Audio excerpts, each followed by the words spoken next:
Salam sejahtera Sobat Kristiani yang dikasihi Tuhan kita Yesus Kristus. Puji Tuhan, kita sudah akan memasuki new era ataupun yang kita sebut dengan new normal, di mana kita akan melakukan aktivitas sebagaimana biasanya, tetapi dengan tetap perlindungan, masker, cuci tangan, dan aturan-aturan lain yang telah ditetapkan pemerintah kita.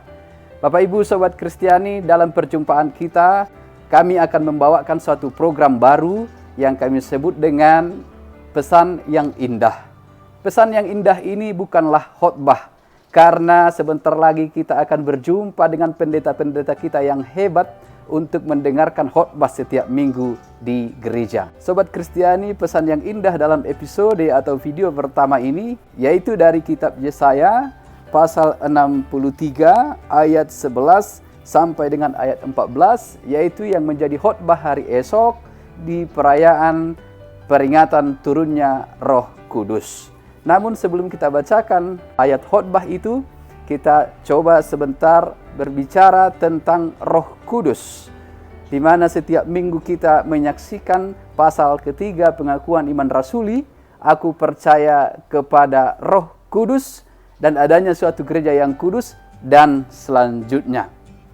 Bapak Ibu yang terkasih, saya yakin informasi yang saya berikan ini tentu tidaklah sempurna, karena apalah kita manusia yang tidak sempurna ini membahas Dia yang sempurna, yaitu Roh Kudus itu sendiri yang tidak terbatas pekerjaannya. Roh Kudus itu sendiri adalah Roh Allah, Roh yang kudus, Roh dari Allah yang kudus. Maka sering disebut juga Roh Tuhan. Roh Tuhan itu sendiri. Itulah makanya disebut dengan Roh Kudus, karena Tuhan kita kudus. Saudara yang terkasih, Roh Kudus sering dipikirkan oleh manusia sama seperti roh manusia. Roh ini tidak sama dengan roh yang ada pada manusia.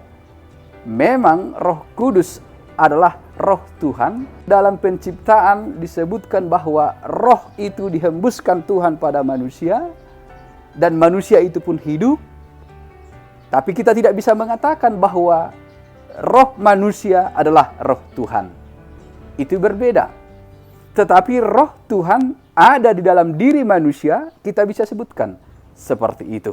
Roh Kudus sering disebut juga sebagai roh penghibur, roh pembimbing, roh pengajar, roh kebenaran. Sering kita mendengar istilah itu, tetapi istilah yang paling sering kita dengarkan adalah roh penghibur. Dan Roh Kudus, Bapa dan Yesus Kristus adalah satu. Itulah iman percaya kita, bahwa Allah Bapa dan Anak dan Roh Kudus adalah satu. Roh Kudus itu memberi kekuatan kepada manusia untuk menyaksikan nama Yesus. Roh Kudus juga menyingkapkan kepada kita dosa-dosa kita. Lalu kita sering mendengarkan bahasa roh.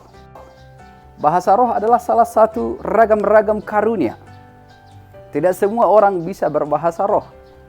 Tetapi bahasa roh adalah karunia Tuhan pada orang-orang tertentu. Roh bekerja melalui dan di dalam firman Tuhan. Roh Kudus berhubungan erat dengan gereja, ataupun pencurahan Roh Kudus berhubungan erat dengan gereja. Karena kita percaya dengan pencurahan Roh Kudus, dari situlah awal berdirinya gereja sampai saat ini.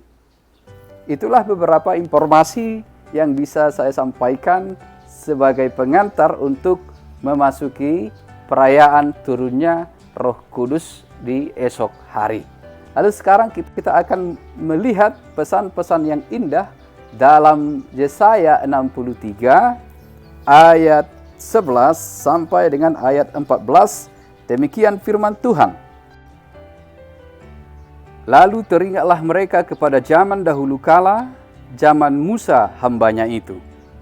Di manakah dia yang membawa mereka naik dari laut bersama-sama dengan penggembala kambing dombanya? Di manakah dia yang menaruh Roh Kudusnya dalam hati mereka? Yang dengan tangannya yang agung menyertai Musa di sebelah kanan, yang membelah air di depan mereka untuk membuat nama abadi baginya. Seperti kuda melintasi padang gurun, mereka tidak pernah tersandung. Seperti ternak yang turun ke dalam lembah, Roh Tuhan membawa mereka ke tempat perhentian. Demikianlah engkau memimpin umatmu untuk membuat nama yang agung bagimu. Demikian firman Tuhan. Saudara, kita berada di pasal-pasal terakhir daripada buku Yesaya, tepatnya Yesaya ketiga atau yang disebut dengan Trito Yesaya. Tentunya ini adalah setelah pembuangan, persiapan hidup normal, dan menjalani hari esok. Lalu pesannya dari nats ini adalah, pertama sekali, mengingat masa lalu itu adalah baik. Tetapi tenggelam atau larut di dalam masa lalu itu tidak baik. Yang kedua, mengingat masa lalu adalah untuk membuat kita bersyukur hari ini dan meyakinkan kita untuk berjalan ataupun menjalani hari esok. Yang ketiga dari nats ini yang mau kita lihat adalah keterlibatan Tuhan dalam setiap kehidupan umatnya. Baik itu umat Israel ataupun umatnya, yaitu kita sekarang orang-orang percaya. Yang keempat, Tuhan yang menuntun mereka melalui rohnya. Tuhan yang menuntun Israel melalui rohnya di zaman dahulu kala.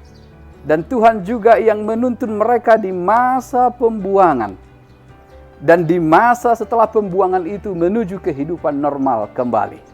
Seperti umat Israel, kita juga dituntun melewati masa-masa sulit dan meyakinkan kita untuk menjalani hari-hari yang akan datang dalam sukacita, karena Roh Kudus akan menyertai. Pesan yang indah berikutnya adalah Roh Kudus tinggal bersama-sama dengan kita, menyertai kita dalam setiap langkah kehidupan kita. Itulah pesan-pesan yang indah dari nats ini.